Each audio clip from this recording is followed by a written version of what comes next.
Hey everyone, welcome to our pro edition of the Dan and Joe Sports Show. As always, I'm Dan. And I'm Joe. Joe, the Saints have had a very frustrating season to say the least. I know you and I were both excited to begin the season about the head coaching hire from promoting from within and making the defensive coordinator the head coach because he's done such a great job with the Saints defense over the years. Um, but that performance on Monday from the coaching standpoint was maybe the worst coach game I've ever seen in the NFL. You think about the fact that your defense is playing spectacular, and the entire season, the Saints are sitting there at 4-8. Their defense is playing like a team that should be 10-2. I mean, their defense is one of the top five defenses in all of the NFL, and they continually keep their offense in games, but their offense never takes advantage of the opportunities. And here you look at the Saints, we're moving the ball really well. I thought Andy Dalton was having statistically one of his better games. And they have an opportunity where they've gotten in the red zone three times in a row and kicked field goals while the Saints defense has given up zero touchdowns. And you're sitting there and there's about 4 minutes left in the game. Tom Brady's on the other side, and you have a 4th and 2 on about the 20-yard line of the Bucs. If you get the first down, not only can you score a touchdown and completely shut the door, but at the very least, you run another minute and a half off the clock, and you make it much harder for him to mount a comeback. Instead, and inexplicably, in my opinion, you kick a field goal to get up by 13, which does what? I mean, they had such limited time already. They were probably going to have to score two touchdowns to begin with. And Joe, I texted my friend of the show, Spencer, as soon as that happened, and I said, they've lost this game. I knew they were going to lose as soon as they kicked that field goal. And then you saw Tom Brady do what he does, and he scored two touchdowns in the last 3.5 minutes, even though he hadn't scored anything. And I was just beyond upset with the coaching job of the Saints in that game. And there was also a couple of instances, I think, on that last drive when they were trying to throw the football. And I understand they want to pick up the first down, but you look at it in retrospect, if they just run the ball once there, the Buccaneers don't have enough time because they'll have to burn a timeout or burn the clock there. And, it came down to the last 3 seconds. So those kind of things add up at the end. You give Tom Brady just enough of a window, he's going to take advantage. Ultimately, when I look at the Saints, I like Dennis Allen as a defensive coordinator. I love him as a defensive coordinator. I think at the end of the day, though, he's just not working out from a CEO standpoint for this team. And I kind of dove deep into it, Dan, and looked at the standings for the NFL this year.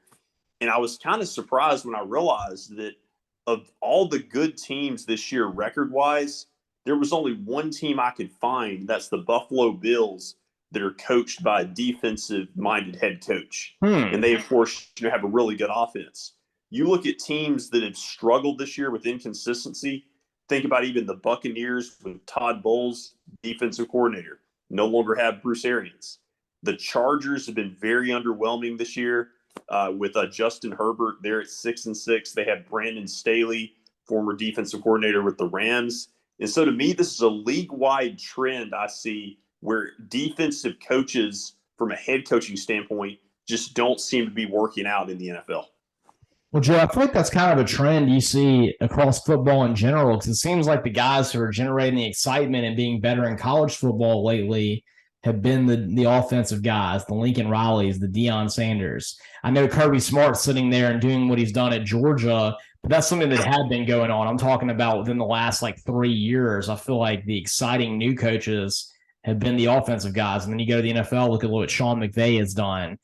And that does seem to be the trend right here. And you're right. I mean, if you like defensive minded head coaches aren't doing that great. Look at Matt Rule when he went from Baylor to the Panthers. That was supposed to be a splash hire, and that was one that, just went completely downhill and splashed down the toilet instead of, going into, a nice path right there. And I definitely think that you got a good point right there. And it's what the weird thing about it is you have instances like that where even when you have a defensive coach, you have a good offensive play caller. Like Byron Leftwich is still calling plays in Tampa, won the Super Bowl 2 years ago, but the offense just isn't working out as good. And I know people can say it's Tom Brady's age, but they still have Mike Evans. They still have Chris Godwin. That offense just is not as dynamic. With the Saints, they have Pete Carmichael, who was Sean Payton's right-hand man as an offensive coordinator for 16 years. They're just not as dynamic. So to me, it's just something weird about having the head coach defensive-minded. And so, would not surprise me at all to see the Saints make a move as early as this season. I think so too, Joe, because that was coaching malpractice. And something else that made me really concerned about that game is not just the missing out on an opportunity and not going for it on fourth down, was the kind of boneheaded plays that were made by some of your more reliable and tough players. Mark Ingram not knowing where the first down marker is. He's someone that's always been just a fighter for every single inch. And then on 3rd and 17, right before they had to punt it the first time, you saw Taysom Hill drop a pass that was right in his gullet when he got hit. And Taysom Hill getting hit's nothing. I couldn't believe that I saw him drop a pass like that in that situation. And that kind of shows me a little bit like maybe this team is not playing at their best or even trying their hardest for this coach. Yeah, and then Alvin Kamara has just been kind of missing in action as far as productivity in many stretches this year. And then you still have that ongoing soap opera with who knows what's going on with Michael Thomas. Right. I mean, yeah, Michael Thomas keeps sitting on the bench claiming, phantom injuries. You've had Andy Dalton play over Jameis Winston, and that's all well and good, but they're not winning games. I mean, it's one thing to sit the guy that you staked your franchise on by not going out and drafting a quarterback on the bench if the other guy is doing what Max Duggan did. Well, Andy Dalton's not doing what Max Duggan did. He's losing games. And while he's throwing the ball pretty well, he can't avoid any rush in the pocket, and he doesn't make the plays when it matters. So what are we doing? I mean, I kind of feel like, Joe, that it's not just a Dennis Allen issue. I kind of feel like they need to clean house in the front office at this point. I mean, they had so many years they didn't go out and get a quarterback, and now you're reaping what you sow when it comes to it. And even worse, they traded away all their draft picks in the first round when you have the best quarterback draft maybe ever coming up this year with Bryce Young, C.J. Stroud, you have Sam Hartman available. I mean, all these different quarterbacks that are going to be there this year to be drafted, and the Saints aren't going to be able to get any of them. Yeah, I'm curious to see what they do. They're going to have to get kind of creative if they want a quarterback this year. Like, they're either going to have to go out and probably sign somebody that's maybe a promising backup that they see as somebody that could be a starter. Like maybe, if he was available, Brock Purdy with San Francisco, if he looks good the rest of the season. They're going to have to go get somebody like that more than likely, unless they want to trade some players and get some draft capital. Well, Joe, just don't worry about it. They'll trade some players and they'll draft Stetson Bender or Will Levis and make my head explode. All right.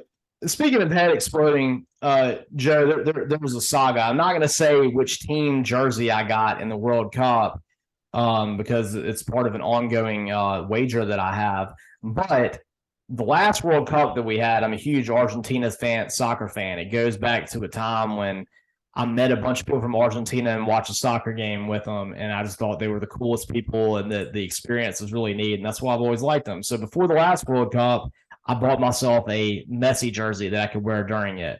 Unfortunately, I went the bargain route of it, and it was routed through China, and I don't think that I got this Messi jersey until maybe about 2 months after the World Cup ended. And this time, I tried to get a little bit farther in advance. It seemed like the place that I was ordering it from was, if not in the U.S., not that far outside of it. Yet again, it ended up being China.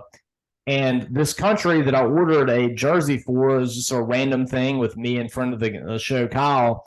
They were in the World Cup, and they are now out of the World Cup, but I just got the jersey today. So I guess I'm a little bit closer to being on the money for it. Maybe by next World Cup, I'll just have to see right when they release the teams and go ahead and order a jersey then, and maybe I'll get it in time for it to happen. You get ready for that 2026 World Cup hosted by North America. That's right. It's actually going to be in the U.S., and I'm going to go to a match. Like, I'm bound and determined that I may not get to see Messi play on that one because I think this is his last World Cup. But I'm going to see Argentina and the U.S. I will pay the money to do it because they'll never again be in the U.S. in my lifetime. That's true. And, Joe, speaking of the U.S., I'm actually cautiously optimistic about what they could do in the next World Cup that is in the U.S. A very young team. I mean, you look across the board, They had a captain in Adams that was 19 years old. Christian Pulisic is, the best player maybe in American soccer history. He's only 24. Whale, a lot of good young talent on this team. And you know what they did? They made it through the first round, which I don't think that they had gotten through the first round in about 18 years. And they've only done it like 2 or 3 times. And they did it by tying England, beating Iran on a really dramatic Pulisic goal that saw him get injured. And then of course they had the tie against Wales with Gareth Bale's, of course, getting a goal. But I was impressed with their effort, and then you could see it when I saw they had the Netherlands in the round of 16. I was like, okay, well this is this is like basically if you're UCF and you draw out Alabama in a college football playoff game, what do you think's going to happen? I mean, it was the Netherlands, the team that consistently. I remember when I was in England in 2010, I saw the Netherlands lose the World Cup final to Spain. They're always one of those teams that either makes the top 4 of the championship game. They're a blue blood in World Cup soccer, for lack of a better term.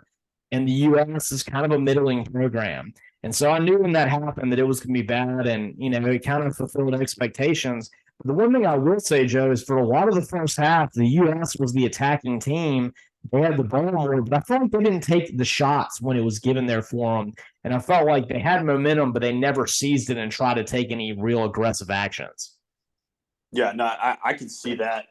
And I got to watch some of the second half. I was doing a 5K race on Saturday, but after the race was over, it started at 9. And after the race was over, they set up a screen and people were watching the match. And so I got to see a lot of the second half.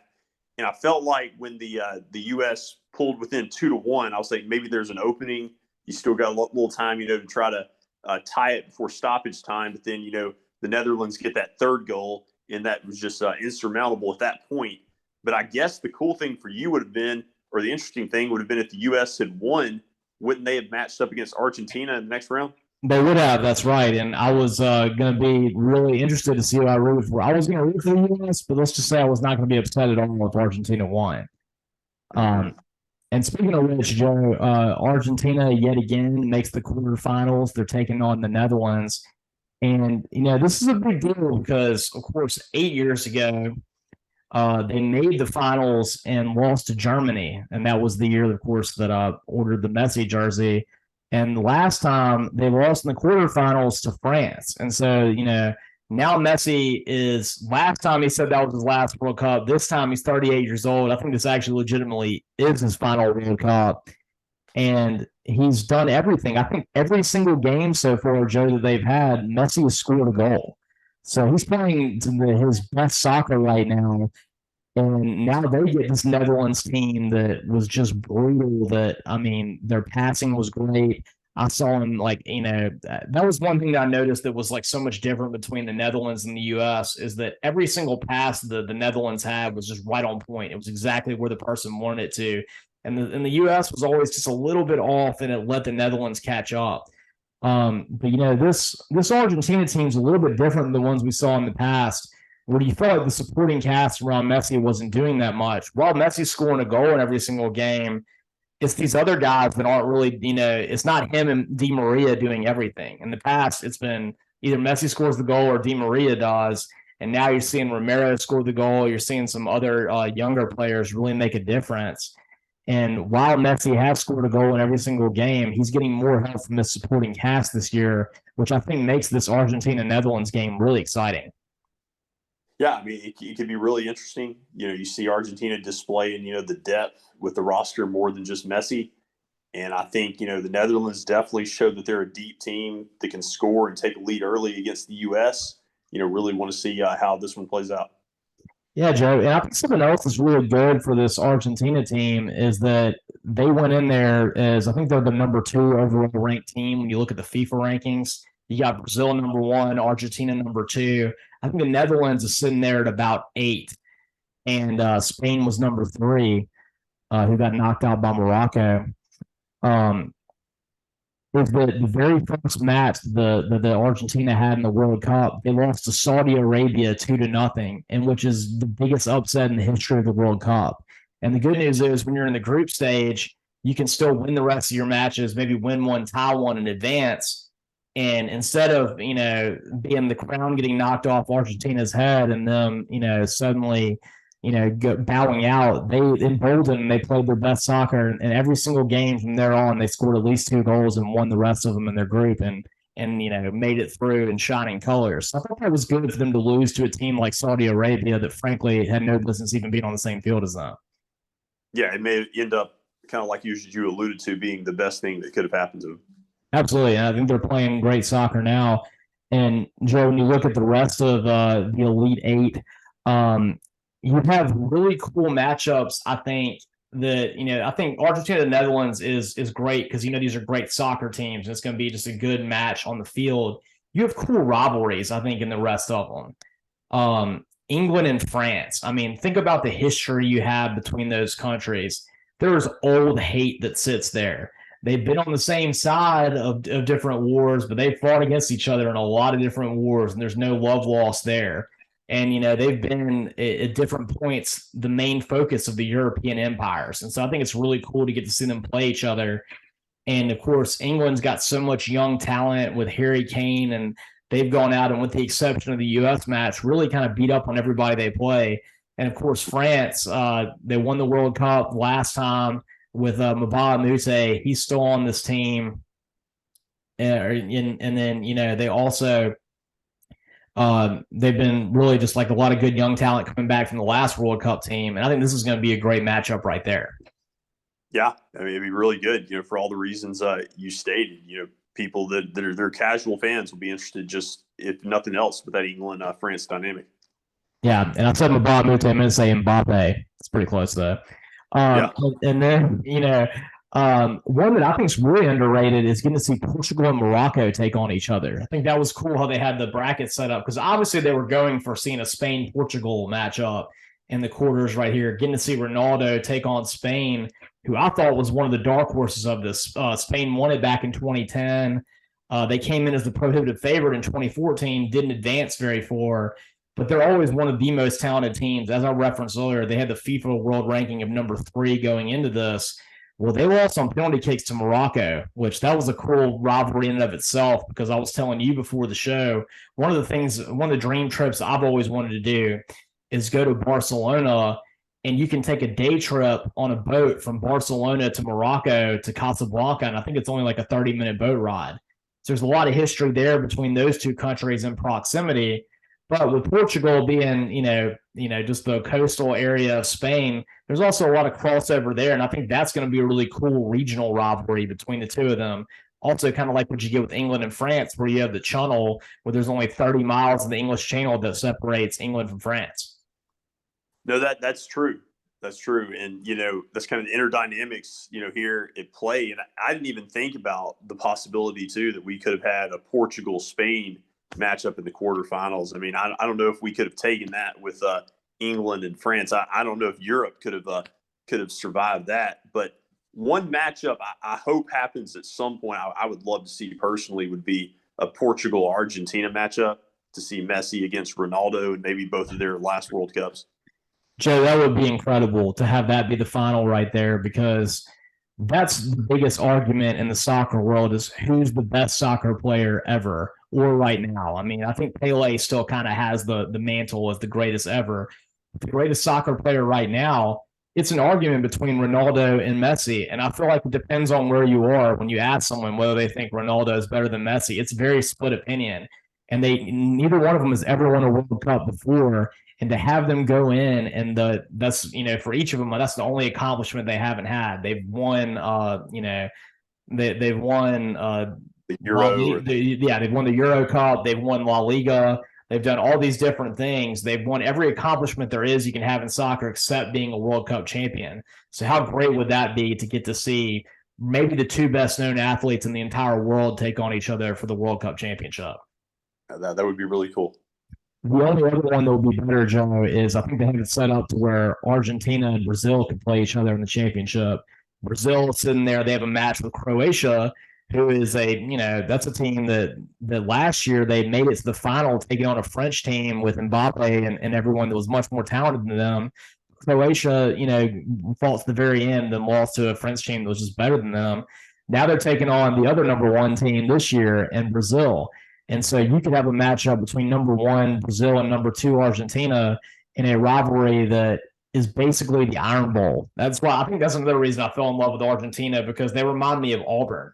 They're a program that, in a country that has had great World Cup success. They've won two of them. They're always right there in the thick of it. But they always get overshadowed by Brazil, because Brazil is the world standard when it comes to the World Cup. They've won 6. No one else has won 6 World Cups. You think of Pele, the greatest soccer player ever, Brazilian, and Neymar up there. And so I kind of think that, Argentina hates them so much and they just want to beat them so bad. And it kind of reminds me of the Auburn-Alabama rivalry. And I've always kind of felt like Argentina is similar to Auburn. I think that's another reason I kind of like them.